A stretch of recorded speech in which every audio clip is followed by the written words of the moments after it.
แบบนี้เวลา 17:15 นาทีค่ะทุกคน ได้เวลาแล้วค่ะชีได้กลับบ้านแล้วก็ได้เวลาแล้วจ้าพ่อแม่พี่น้องโอ้ย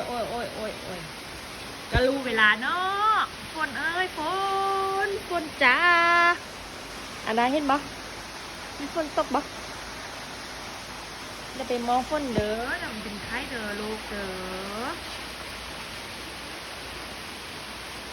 ค่ะพ่อแม่พี่น้องโอ้รอกันเนาะค่อยกลับบ้าน